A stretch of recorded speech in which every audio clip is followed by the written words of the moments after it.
Namaku Anissa. Kata orang aku ini cantik, memiliki postur yang ideal. Dan tentu masih muda. Umurku masih 19 tahun jalan. Tapi sayang, sejak SMP kelas 2, aku sudah gak punya ayah. Rupanya serangan jantung telah merenggutnya, saat mana ayah tengah bekerja sebagai kuli bangunan. Sedang ibuku sebagai penjual nasi pecel di depan rumah. Penghasilannya gak seberapa, tapi itulah satu-satunya mata pencahariannya. Ayah gak ninggalin warisan apa-apa, selain rumah sederhana yang aku tempati bersama ibu. Karena aku itu anak semata wayang. Ibu tahu kalau keadaan ekonomi keluarga sulit. Dari situ, ibu gak mau punya anak banyak. Takut gak bisa ngurus dengan layak. Iya sih, waktu bikinnya emang enak, tapi ngurus dan merawatnya tetap susah, kecuali punya segalanya. Gitu kan jawab ibu ketika tetangga sebelah ada yang nyaranin nambah anak. Dan begitulah rupanya, ibu selalu nolak ketika mendiang ayah minta nambah satu lagi. Mungkin setelah ayah meninggal, barulah nyesel, karena gak bisa nuruti keinginan ayah yang belum kesampaian. Biasa kan, jika sudah tiada baru terasa kehilangan. Setelah lulus SMA, aku gak ada minat lanjutin kuliah. Bukannya gak minat deng, tapi memang gak ada biaya. Jadi ya sudah, aku pasrah saja apa kata yang kuasa. Aku lebih suka membantu ibu jualan nasi pecel di rumah. Biar gak dibayar gak masalah. Lagian mau kapan lagi bisa bantu orang tua. Malah aku berkeinginan untuk melanjutkan usaha ibu. Jual nasi pecel, tentunya dengan tempat yang lebih layak dan bersih, jika suatu saat nanti bisa dapat modal. Keinginan itulah yang bikin aku merasa males waktu ibu menyuruhku ke rumah Pak D yang ada di kota. Menurut ibu, Pak D sering telpon, nanyain aku. Kalau sudah lulus sekolah suruh ke sana.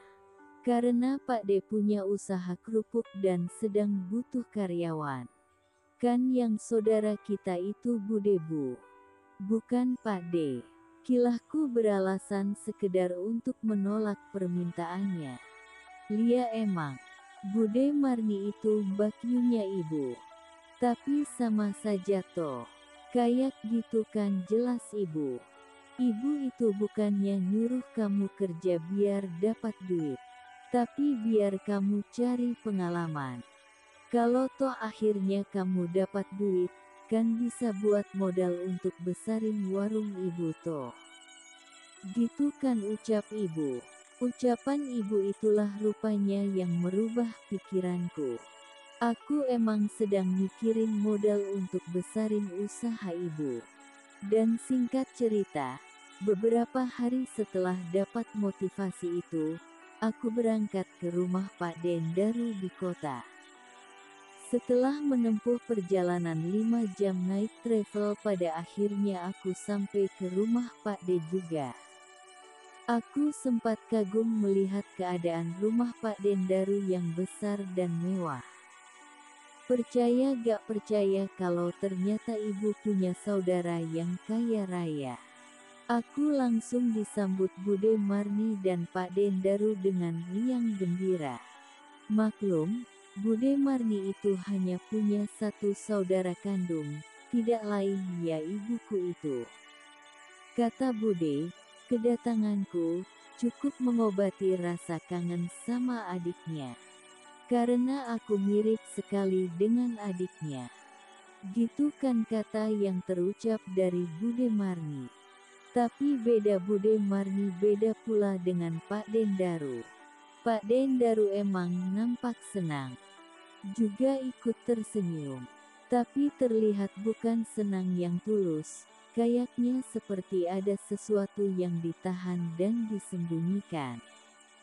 Apalagi matanya sering melihatku dari atas ke bawah dengan pandangan fokus sambil jakunnya naik turun sendiri. Bisa jadi bukti jika pria 50 tahun itu punya niat tertentu atas diriku. Tapi niat seperti apa, aku belum tahu pasti. Ternyata, oleh Pak Dendaru aku dijadikan admin di rumah produksinya, yang tugasku mencatat keluar masuk barang. Oh iya, pabrik kerupuk Pak D ini lumayan rame. Ada sekitar 20 orang pekerja, dengan omset yang lumayan besar. Pekerjaan yang sangat ringan dan mudah. Anak lulusan SD pun bisa melakukannya. Gitu kan batinku. Tapi aku belum tahu mau digaji berapa tiap bulannya. Ya, harapannya, sekalipun kerjanya ringan, tetap digaji banyak. Apalagi kerja ikut saudara, gitu kan. Kini aku sudah menjalankan aktivitas sebagai karyawan. Bagiku ini adalah pengalaman kerja pertama yang cukup menyenangkan. Kendati kerjanya berada di lingkungan para kaum pria, tapi tetap aman. Karyawan yang rata-rata pria sudah pada tahu jika aku adalah saudaranya Pak Ndaru. Bos kerupuk yang cukup terkenal. Gak ada karyawan yang berani mengganggu. Kalau hanya sekedar ngajak bercanda ya tentu banyak juga. Hanya sebagai ekspresi rasa suka, tapi gak berani macam-macam. Namun ternyata, rasa gak aman justru datang dari Pak Dendaru sendiri. Dimana aku gak bisa nolak, ketika Pak Dendaru menyuruhku masuk ke ruang kerjanya. Lalu beberapa lama kemudian, aku keluar lagi dengan keadaan peringisan, tentu karena menahan rasa sakit. Pak Dendaru telah berhasil melakukan misinya, melangsungkan niat tersembunyi di balik kebaikan atas nama Pak D dan keponakannya. Tapi aku harus apresiasi dari semangatnya yang masih menyala, meski usianya sudah baya tapi mampu membobol gawang dalam satu kali pertandingan. Hebat kan? Tapi ngomong-ngomong, seperti apa sih kok tiba-tiba aku begitu mudahnya memberikan barang paling berharga yang aku punya? Seperti ini kejadiannya. Jam 12 siang, tiba saatnya waktu istirahat. Aku ditelepon Pak Dendaru, disuruh ke ruang kerjanya. Alasannya sih menurutku gak jelas waktu itu. Tapi karena yang nyuruh juragan langsung, maka mana berani aku nolak. Oh ya, aku tuh kalau di rumah, nganggep Pak Ndaru itu sebagai Pak Deku. Tapi kalau di tempat kerja ya pastilah aku nganggepnya sebagai juragan. Aku pun bergegas menuju ruang kerja Pak Ndaru, gitu kan. Iya Pak, ada apa? Tanyaku meski terdengar masih kaku. Wajar, masih muda dan belum punya jam terbang dalam berinteraksi sama atasan. Ayo duduk sini, gitu kan kata Pak Ndaru sambil menunjukkan dengan tangannya ke kursi. Tapi bukan kursi yang ada di depannya, melainkan di sebelahnya. Kursi yang sepertinya sudah dipersiapkan sebelumnya. Begitu kan kesan yang aku rasa. Aku ragu-ragu, takut dikira gak sopan. Makanya aku masih berdiri sambil melihat ke arah kursi dan ke wajah Pak Ndaru secara bergantian. Kita mau ngobrol bukan sebagai atasan dan bawahan nih, tapi sebagai saudara. Ayo, duduk saja, begitu kan tutur Pak Ndaruru seperti menangkap keraguanku. Aku pun coba mendekati kursi yang ada di sebelah Pak Ndaru kemudian duduk di situ. Diam, tapi merasa gak tenang. Ada nuansa aneh yang bisa aku tangkap lewat indera keenam. Meski Pak Daru ini pakdeku, tapi aku yakin baginya aku tetap orang asing. Selain Jaisrang ketemu, kelas sosial yang beda jauh seperti ada jurang pemisah. Semalam budemu sudah cerita ke aku, kalau ibumu telpon. Cerita kalau kamu lagi butuh modal untuk ngembangin usaha ibumu, ujar Pak Daru dengan matanya gak lepas dari bagian depanku, meski aku gak tahu secara jelas, karena aku menunduk terus. Perasaan malu menyelimuti dia sana, auranya begitu aneh banget. Lia Pak De, jawabku singkat, sambil sekilas melihat muka Pak Daru. Kemudian nunduk lagi. Kira-kira butuh modal berapa itu? Katanya lagi. Saya belum tahu Pak De karena belum saya hitung, gitu kan jawabku. Pak De mau bantu kamu. Maunya Pak De modalin kamu, berapapun. Setengah kaget aku mendongak, mukaku seperti bunga layu yang diguyur air, dan sorot mataku menjadi berbinar terang. Yang bener Pak De. Terima kasih banget sebelumnya, ucapku penuh semangat.